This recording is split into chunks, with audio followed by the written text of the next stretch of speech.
कि जब भी ऑब्जेक्ट जो है वो कहाँ पे होगा, प्लेस्ड होगा बिटवीन एफ यानी कि प्रिंसिपल फोकस एंड पी यानी कि पोल। तो सिंपली यहाँ पे लिख के भी दिखा देता हूँ, 1/v plus 1/u is equal to 1/f, जिसमें v जो है वो डिस्टेंस ऑफ इमेज, u जो है डिस्टेंस ऑफ ऑब्जेक्ट, f जो है वो आपके फोकल लेंथ। तो सिंपली ये मिरर फॉर्मूला होता है। वहीं पे अगर इसके बीच में मैं माइनस लगा दूं, जैसे 1/v minus 1/u is equal to 1/f, तो ये बन जाता है लेंस फॉर्मूला। वहीं पे अगर मैं बात करूं डायग्राम्स कौन से आ सकते हैं, तो यहाँ पे आपको पहला diagram correction of myopia and hypermetropia, देखो मायोपिया, हाइपरमेट्रोपिया और प्रेसबायोपिया और कैटरेक्ट, ये 4 आई के डिफेक्ट्स या विजन के डिफेक्ट्स आपकी एनसीईआरटी में दिया हुआ है। इन चारों में से मायोपिया और हाइपरमेट्रोपिया के जो करेक्शन का डायग्राम है ये सबसे इंपॉर्टेंट है, तो इसको जरूर करना। स्वागत है आपका डीसीसी के डिजिटल प्लेटफॉर्म पे, जहां पढ़ाने के नाम पे सिर्फ पढ़ाया जाता है।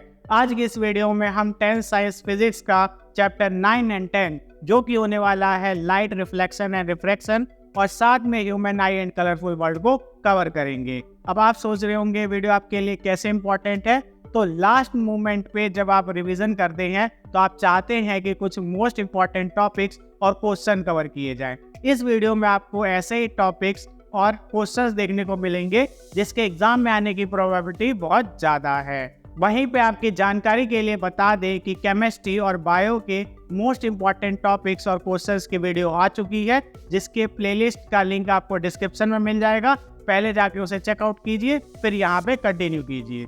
आइए बिना किसी देरी के आप स्टार्ट करते हैं। सबसे पहले बात करेंगे चैप्टर 9 की, जो कि है लाइट रिफ्लेक्शन एंड रिफ्रैक्शन।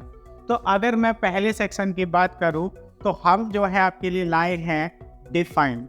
अब डिफाइन में बेसिकली हम उन टर्म्स को लेंगे जिसे लिमिटेड वर्ड्स में हम एक्सप्लेन कर सकते हैं, और ये 1 मार्कर या 2 मार्कर में अक्सर देखने को मिलता है। तो यहाँ पे कौन कौन से आपके टर्म डिफाइन में आ सकते हैं, तो refraction, centre of curvature, refractive index, dioptre यानी power of lens, principal focus, lateral inversion, lateral displacement. तो ये वो टर्म्स हैं जो प्रीवियस ईयर में देखे गए हैं, डिफाइन में आए हैं, तो आप इसको जरूर करके जाना। वहीं पे अगर मैं सेकेंड सेक्शन की बात करूं तो इसमें एक लॉ है जो आपको करके ही जाना है, और वो है लॉ ऑफ रिफ्रैक्शन। बच्चे अक्सर कंफ्यूज रहते हैं कि सर लॉ किसका आएगा, तो याद रखना लॉ ऑफ रिफ्लेक्शन जो है वो आप 8th स्टैंडर्ड में पढ़ चुके हैं, तो यहाँ पे उसके आने की प्रोबेबिलिटी बहुत कम होती है। लेकिन वहीं पे रिफ्रैक्शन का लॉ क्योंकि पहली बार आप 10th क्लास में पढ़ रहे हैं, तो इसकी प्रोबेबिलिटी ज़्यादा है कि एग्जाम में आ सकते हैं और प्रीवियस ईयर में देखे भी गए हैं। तो आप जो है लॉ ऑफ रिफ्रैक्शन करके जाएंगे। और यहाँ पे जो स्नेल्स लॉ लिखा हुआ है, तो जो लॉ ऑफ रिफ्रैक्शन होता है ना, बेसिकली उसमें 2 लॉ होते हैं। जो सेकेंड लॉ होता है, ठीक है, उस सेकेंड लॉ को क्या कहा जाता है, स्नेल्स लॉ, जो कि क्या होता है, basically sine of angle of incidence का ratio sine of angle of refraction के जब देखते हैं तो क्या आता है, कांस्टेंट आता है। तो यहाँ पे अगर मैं सिंपली बोलूँ तो स्नेल्स लॉ जो है लॉ ऑफ रिफ्रैक्शन का सेकंड लॉ है, जो कि कहता है कि ratio of sine of angle of incidence to the sine of angle of refraction is constant. यानी अगर हम sine of angle of incidence का ratio sine of angle of refraction से देखें तो हमेशा एक कांस्टेंट आता है, फिक्स्ड वैल्यू आती है। तो यही सेकंड लॉ है, और सेकंड लॉ को क्या कहा जाता है, स्नेल्स लॉ भी कहते हैं। वहीं पे अगर लॉ ऑफ रिफ्रैक्शन आता है तो वहाँ पे आपको दोनों लॉ लिखने होंगे, जिसमें आपको पता होना चाहिए कि incident ray, reflected ray, normal, online same plane, और दूसरा लॉ ये लिखना पड़ेगा कि ratio of sine of angle of incidence to the sine of angle of refraction is a constant. तो दोनों लॉ लिखेंगे जब हमारा लॉ ऑफ रिफ्रैक्शन लिखने को आता है, और स्नेल्स लॉ कहेंगे तो सिर्फ इस चीज को लैंग्वेज बना देना और ये लिख के आना है। वहीं पे अगर मैं थर्ड सेक्शन की बात करूं तो कुछ रे डायग्राम जो है वो आपको बनाने को आ सकते हैं। अब रे डायग्राम क्या होते हैं, तो बेसिकली लाइट के पाथ को फॉलो करके जो हम इमेज की डिटेल दिखाते हैं, जैसे इमेज की पोजीशन, नेचर, साइज, इसी को रे डायग्राम बोलते हैं। तो यहाँ पे रे डायग्राम मिरर के भी आ सकते हैं और लेंस के भी आ सकते हैं। तो मिरर में कौन कौन से इंपॉर्टेंट है और लेंस में कौन कौन से इंपॉर्टेंट है वो यहाँ पे आप देख सकते हैं। तो ऑब्जेक्ट जब सी पे होगा वो भी कॉनकेव मिरर की, ये वाला डायग्राम जरूर बना के जाना और प्रैक्टिस करके जाना। वहीं पे ऑब्जेक्ट जब इन्फिनिटी और पोल के बीच में होगा कॉन्वेक्स मिरर के, तो यानी कॉनकेव में जब ऑब्जेक्ट सी पे होगा तब का, और वहीं पे आपके कॉन्वेक्स मिरर में जब ऑब्जेक्ट जो है इन्फिनिटी और पोल के बीच में होगा तब जरूर आपके जाना है बना के। इसके साथ कॉनकेव का एक और रे डायग्राम बहुत इंपॉर्टेंट है जो इसमें इंक्लूड नहीं है, लेकिन मैं आपको अलग से बता देता हूँ। वो कौन सा, कि जब भी ऑब्जेक्ट जो है वो कहाँ पे होगा, प्लेस्ड होगा बिटवीन एफ यानी कि प्रिंसिपल फोकस एंड पी यानी कि पोल। यानी कि अगर आपसे कोई पूछेगा कि कॉनकेव मिरर में कौन कौन से रे डायग्राम के ज़्यादा प्रोबेबिलिटी है आने की, तो आपको याद रखना है, एक तो जब ऑब्जेक्ट सी पे प्लेस्ड होगा, जब इमेज सेम साइज का बनता है ऑब्जेक्ट के वो अलग, और दूसरा कॉनकेव मिरर में आपके आ सकता है जब ऑब्जेक्ट प्लेस्ड होगा कहाँ पे, फोकस और पोल के बीच में। और ये क्यों इंपॉर्टेंट होता है, क्योंकि एक लौता यही ऐसा पोजीशन है जिसमें इमेज वर्चुअल एंड इरेक्ट बनती है, यानी मिरर के पीछे बनती है। तो ये वाला जो आपके रे डायग्राम है ये सबसे इंपॉर्टेंट हो जाता है, और इसके ऊपर न्यूमेरिकल्स भी आते हैं और क्वेश्चंस भी आते हैं, तो ये वाला रे डायग्राम जरूर करके जाना है। वहीं पे लेंस की बात करें तो object placed between focus and optical centre, convex lens में ये वाला इंपॉर्टेंट है। वहीं पे आपके कॉनकेव लेंस में ऑब्जेक्ट एट इन्फिनिटी, ये वाला इंपॉर्टेंट है। तो कुल मिला के 1 2 3 4 और ये जो मैंने आपको बताया 5, तो टोटल ये 5 रे डायग्राम अगर आप कर लेते हैं तो आपके रे डायग्राम के क्वेश्चंस आप आराम से सॉल्व कर पाएंगे। वहीं वीडियो में अगर आगे बढ़े तो यहाँ पे जो है अगला जो सेक्शन है वो हमारा है एक्सप्लेन। और एक्सप्लेन की अगर मैं बात करूँ तो एक्सप्लेन ऐसे क्वेश्चंस होंगे जिसे ज़्यादा वर्ड्स में आपको आंसर करने होंगे, और ये ज़्यादा मार्कर के क्वेश्चंस में आते हैं, जैसे 3 मार्कर और 5 मार्कर। तो यहाँ पे अगर मैं पहले क्वेश्चन की बात करूँ एक्सप्लेन से, तो refraction through rectangular glass slab, यानी ग्लास स्लैब से आपको रिफ्रैक्शन बना के दिखाना होगा, और ये 3 मार्कर में मल्टीपल टाइम रिपीट हुआ है प्रीवियस ईयर्स में, तो उसको जरूर करके जाना। वही सेकंड क्वेश्चन की बात करूं तो characteristic of image form by plane mirror, यानी प्लेन मिरर जो इमेज बनाता है उसके कैरेक्टरिस्टिक जो है आपसे पूछे जा सकते हैं। और ये अक्सर बच्चे छोड़ देते हैं सोच के इसका टॉपिक तो है ही नहीं उतना आपके बड़ा, लेकिन फिर भी इसका क्वेश्चन आ जाता है, तो आपको करके जाना है। जैसे अगर मैं कुछ कैरेक्टरिस्टिक की बात कर दूं तो इमेज जो होता है वो सेम साइज का बनता है ऑब्जेक्ट के, इमेज हमेशा वर्चुअल एंड इरेक्ट होता है, इमेज लेटरली इन्वर्टेड होता है, और इमेज मिरर के उतना ही पीछे बनता है जितना ऑब्जेक्ट मिरर के आगे होता है। तो ये 4 कैरेक्टरिस्टिक हैं और ये चारों आप करके जाते हैं तो आप इसके पूरे मार्क्स ले सकते हैं। वहीं पे अगर मैं 5th सेक्शन की बात करूं, इन टेक्स्ट क्वेश्चन। अब इन टेक्स्ट क्वेश्चन क्या होते हैं, तो आप जब भी एनसीईआरटी देखेंगे तो उसके बीच बीच में ब्लू क्वेश्चंस आते हैं जिसे इन टेक्स्ट अनसॉल्व्ड क्वेश्चन या इन टेक्स्ट क्वेश्चन कहा जाता है। तो इसमें आपको इसके ऊपर पेज नंबर दिख रहा होगा। अब हो सकता है कि आप में से कुछ बच्चों के पास ओल्ड एनसीईआरटी हो, आपका पेज नंबर जो है वो इससे ज़्यादा भी हो सकता है। तो इसके लिए आप क्या कर सकते हैं, तो आप पेज नंबर को अवॉइड कीजिए। बेटर है कि जब आप एनसीईआरटी के इस चैप्टर को निकालेंगे तो पहली बार जो आपको ब्लू क्वेश्चंस देखने को मिलेंगे आप उसे समझ लो पेज नंबर हमारा 142, और उस पे फर्स्ट, सेकंड और थर्ड क्वेश्चन जो है ये काफ़ी इंपॉर्टेंट है। और यहाँ पे देखो डायरेक्ट लाइन से देखें तो क्वेश्चन तो काफ़ी हैं, लेकिन हमने नंबर डाल दिया है। तो यानी जब भी आप देखेंगे इन टेक्स्ट अनसॉल्व्ड क्वेश्चन को तो उसमें आपके जो है पेज नंबर 142 अगर न्यू एनसीईआरटी है, ओल्ड एनसीईआरटी है तो हो सकता है कि इससे ज़्यादा नंबर पेज पे हो, लेकिन आप इन दोनों को छोड़िए। आपके लिए सबसे अच्छा कि एनसीईआरटी का जब चैप्टर निकालेंगे तो पेज जब आप आपके जो है क्या करेंगे आगे बढ़ाएंगे तो आपको पहली बार जब ब्लू क्वेश्चन देखने को मिलेंगे तो उसमें आपके जो है फर्स्ट क्वेश्चन, सेकेंड क्वेश्चन और फोर्थ क्वेश्चन आप देख लेना। तो ये 3 क्वेश्चन जो हैं ये आपके लिए इंपॉर्टेंट हो जाते हैं, तो आप इसे करके जा सकते हैं। वहीं अगर मैं बात करूँ पेज नंबर 145 और आपके लैंग्वेज में कहूँ तो सिंपली जब दूसरी बार ब्लू क्वेश्चन आएगा जब आप पेज को टर्न करते हैं तो उसमें आपको क्वेश्चन नंबर 1 और वहीं पे जो है 2 ये दोनों क्वेश्चन आप जरूर करके जाना, क्योंकि ये रिपीट हुए हैं और काफ़ी इंपॉर्टेंट है। और इसमें से जो आपके सिंपली सेकंड क्वेश्चन है ये एक न्यूमेरिकल है, और आपको पता है इस चैप्टर के अंदर न्यूमेरिकल भी पूछे जाते हैं, तो ये क्वेश्चन आपके लिए वैसे इंपॉर्टेंट हो जाता है। वहीं पे अगर बात करें पेज नंबर 150, और आपको सिंपली समझना है कि जब थर्ड टाइम आएगा इन टेक्स्ट क्वेश्चन तो उसमें आपको ये क्वेश्चंस देखने, देखो यहाँ पे जो है इनके पीछे हमने नंबर भी डाल दिया है, जैसे क्वेश्चन 1 और क्वेश्चन 2 कौन से तीसरी बार जब आपको ब्लू क्वेश्चन देखने को मिलेंगे। वहीं पे अगर मैं वीडियो में आगे बढ़ूं तो सिंपली वीडियो में हम आगे बढ़े तो पेज नंबर 150, आप इसे 150 से अगर नहीं भी समझ पा रहे होंगे तो वही जो आप थर्ड टाइम जब देखेंगे तो उसी में आपके जो है सिंपली फिफ्थ क्वेश्चन भी ये इंपॉर्टेंट हो जाता है। और वहीं पे अगर मैं पेज नंबर 158 की बात करूं, जब फोर्थ टाइम ब्लू क्वेश्चन देखने को मिलेगा तो उसमें क्वेश्चन 1, क्वेश्चन जो है 2 और क्वेश्चन 3 ये आपके लिए काफ़ी इंपॉर्टेंट हो जाते हैं। और इसमें भी अगर मैं बात करूं क्वेश्चन जो 2 पे दिख रहा है, वैसे भी आपके जो है किस पे फोर्थ आपके जो ब्लू क्वेश्चन आएंगे टाइम्स उसमें 2 पे ही होगा, तो ये न्यूमेरिकल है। और जहाँ पे भी न्यूमेरिकल दिख रहे हो उसे इम्पोर्टेंट ही कंसीडर करो, क्योंकि इस चैप्टर के अंदर आपको गिन के 4 या 5 फॉर्मूले हैं और उसी फॉर्मूले पे न्यूमेरिकल हैं, तो वो आने के चांसेस वैसे ही ज़्यादा हो जाते हैं।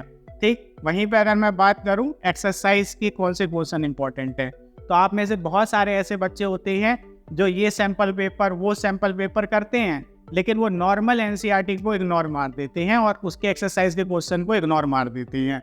तो मैं आपको सिंपली बता दूं कि मेजॉरिटी क्वेश्चंस जो होते हैं वो एनसीईआरटी से, और उसकी एक्सरसाइज के भी कुछ क्वेश्चन ऐसे होते हैं जो रिपीट होते हैं और आपके लिए इंपॉर्टेंट होते हैं। तो यहाँ पे एक्सरसाइज के कौन से क्वेश्चन होने वाले इंपॉर्टेंट, तो हम देख सकते हैं आपके फर्स्ट पे क्या आपके सिंपली ये जो दिख रहा है, we wish to obtain the erect image of an object using a concave mirror of focal length 15 centimetre. What should be the range of distance of object from the mirror? What is the nature of image?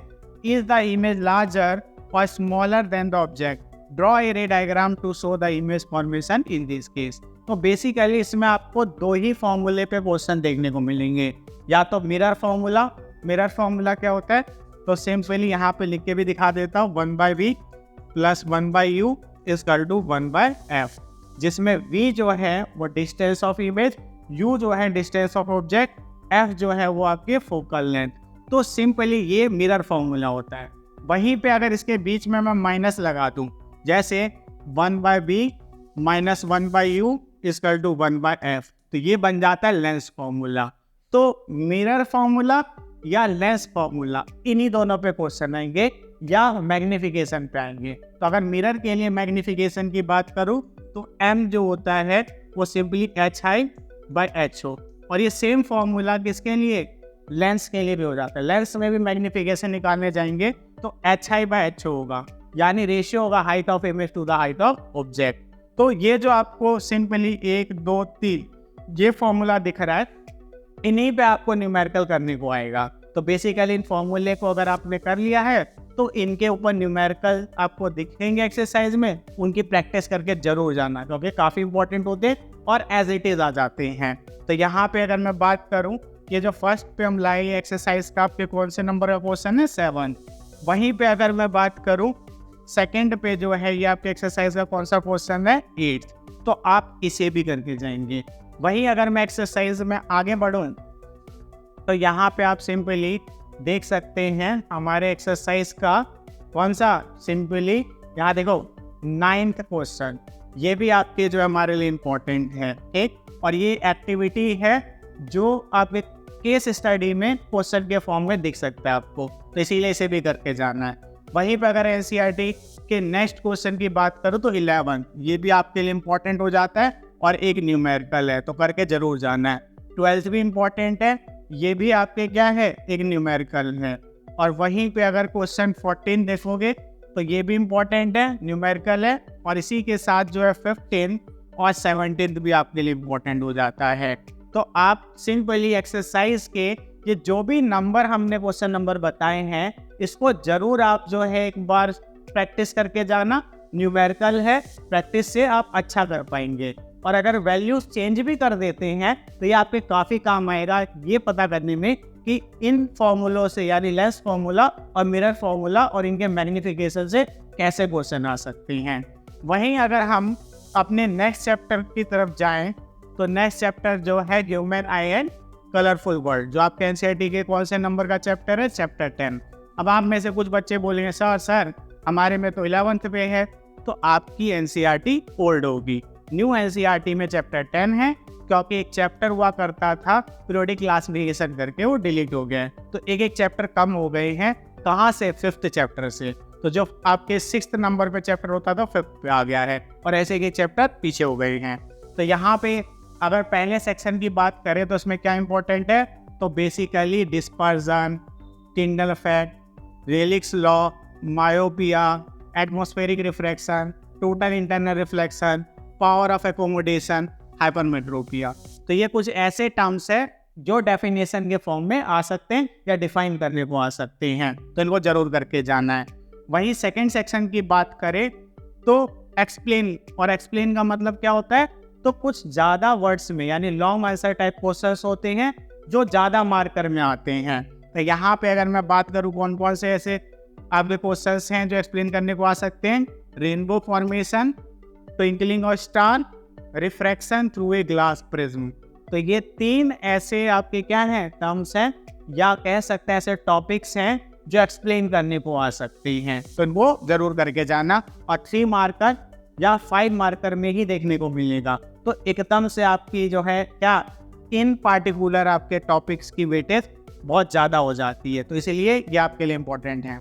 वहीं पे अगर मैं बात करूँ diagrams कौन से आ सकते हैं, तो यहाँ पे आपको पहला diagram correction of myopia and hypermetropia. देखो मायोपिया, हाइपरमेट्रोपिया और प्रेसबायोपिया और कैटरेक्ट, ये 4 आई के डिफेक्ट्स या विजन के डिफेक्ट्स आपकी एनसीईआरटी में दिया हुआ है। इन चारों में से मायोपिया और हाइपरमेट्रोपिया के जो करेक्शन का डायग्राम है ये सबसे इम्पोर्टेंट है, तो इसको जरूर करना। और मायोपिक आई, हाइपरमेट्रोपिक आई भी इम्पोर्टेंट है, लेकिन वो उतने इम्पोर्टेंट नहीं है जितने ये हैं। और लास्ट मोमेंट पे तो आप यही चाहेंगे ना मोस्ट इम्पोर्टेंट, तो इनको जरूर करके जाना। भाई ह्यूमन आई का डायग्राम 3 मार्कर में इजीली आ जाता है। और लेबल्ड, ये भी याद रखना, लेबल्ड में आता है। लेबल्ड का मतलब क्या होता है, जब हम पार्ट्स के नाम को एकदम करेक्टली शो करते हैं। वहीं पे थर्ड रेनबो फॉर्मेशन, यानी रेनबो बनते समय जो एक डायग्राम होगा उसको दिखाने के लिए वो डायग्राम भी आ सकता है, और एनसीईआरटी में आपके दिया हुआ है, तो आप वहां से प्रैक्टिस करके जा सकते हैं। वहीं पे आगे बढ़े तो simply give reason. Give reason में जो है कौन कौन से ऐसे क्या है आपके स्टेटमेंट हैं जिनका रीजन आपसे पूछा जा सकता है। तो पहला है the sun appears reddish at sunrise and sunset, यानी सूरज उगते और ढलते समय जो है वो लाल दिखता है। और आपकी जानकारी के लिए एक बात बता दूं कि पिछले आपके कुछ सालों में कुछ टॉपिक चैप्टर के डिलीट हुए हैं, और ये जो आपको टॉपिक दिख रहा है कि सन जो है उगते और ढलते समय लाल दिखता है, तो ये उन्हीं टॉपिक्स में आता था। अब क्योंकि उस समय पे इम्पोर्टेंट हुआ करता था, क्योंकि स्कैटरिंग ऑफ लाइट पे क्या है बेस्ट क्वेश्चन है, तो इसीलिए यहाँ पे इंक्लूड किया था। लेकिन आप इसे अवॉइड कर देना, क्योंकि अब ये आपके जो इंक्लूडेड नहीं है, और इसी वजह से जो है आपको ये करके जाना नहीं। वहीं पे अगर मैं सेकंड की बात करूँ, danger sign are made of red colour, यानी डेंजर साइन किससे, रेड कलर से बनाए जाते हैं, इसका रीजन देना है क्यों। और नेक्स्ट है planet do not twinkle, planets जो होते हैं वो टिमटिमाते नहीं हैं, कारण बताना होगा। वहीं पर the sky appears dark to astronaut, यानी जो आसमान है वह एस्ट्रोनॉट को डार्क यानी काला दिखाई देता है, तो क्यों दिखाई देता है बताना है। वहीं पर अगर अपने 5th सेक्शन की बात करें तो फंक्शन में किस किस का फंक्शन आ सकता है, प्यूपिल का, आइरिस का और सिलियरी मसल का, तो इनके जो है फंक्शन जरूर करके जाना, 1 मार्कर या 2 मार्कर में देखने को मिल सकता है। वहीं पे अगर मैं एक्सरसाइज की बात करूं, सेम बोलूंगा, एक्सरसाइज को इग्नोर मत करना, क्योंकि कई क्वेश्चन ऐसे होते हैं जो एज इट इज आते हैं और बच्चे इन्हें करके नहीं जाते, इस वजह से रह जाते हैं, तो आप ऐसे मिस्टेक मत करना। तो यहाँ पे आपकी हमने इनके पीछे देखो नंबर भी डाला हुआ है कि कौन से नंबर पे एक्सरसाइज में क्वेश्चन है, तो आप सिंपली इनको फॉलो कर लेना। तो पहला क्वेश्चन जो इंपॉर्टेंट मिला एक्सरसाइज का वो क्या है, क्वेश्चन नंबर 5 एनसीईआरटी का, वहीं फिर आपको क्वेश्चन 6 देखने को मिलेगा इम्पोर्टेंट, क्वेश्चन 7 देखने को मिलेगा इम्पोर्टेंट। और आगे बढ़े तो यहाँ पे जो है क्वेश्चन 9, 10, 11। तो यानी मैं बहुत सिंपल शब्दों में कहूँ तो 6th से लेके आपके 12 तक जो है वो आपके लिए इम्पोर्टेंट हो जाता है। क्यों? क्योंकि इस चैप्टर को पूरा कवर कर लेता है क्वेश्चन। अगर आप ये क्वेश्चन करके चले जाएंगे तो आप 80-90% चैप्टर ही कर लेंगे। तो कई बच्चे ऐसे होते हैं ना जो लास्ट मोमेंट पे रिवीजन नहीं कर पाते टाइम की कमी की वजह से, तो वो अगर इन क्वेश्चंस को भी करके चले आते हैं एक्सरसाइज के तो उन्होंने ऑलमोस्ट चैप्टर ही कर लिया होगा। और वहीं पे आपको ये भी ध्यान देना है, ये दोनों चैप्टर फिजिक्स के अंदर आते हैं। तो बच्चे फिजिक्स से घबराते हैं थोड़ा सा, क्योंकि उन्हें लगता है कि न्यूमेरिकल आएगा और मैथ अगर वीक है तो हम नहीं कर पाएंगे। लेकिन आपकी जानकारी के लिए बता दूं, ये दोनों चैप्टर के अंदर जो है न्यूमेरिकल सिर्फ नाम के लिए है। उसमें से भी लाइट से तो आपको न्यूमेरिकल देखने को मिलेंगे, इसमें आपके ऐसा नहीं होगा ह्यूमन आई में। इसके अंदर आपको क्या सब्जेक्टिव क्वेश्चंस मिलेंगे, लैंग्वेज वाले क्वेश्चंस मिलेंगे, तो आप इजीली स्कोर कर सकते हैं। तो अच्छे से इसे करके जाना है। तो अब स्क्रीन के ऊपर जो है इस वीडियो में यूज हुए स्लाइड 1 by 1 करके आएंगे, आप स्क्रीनशॉट ले लें ताकि इसका रिवीजन कर सके।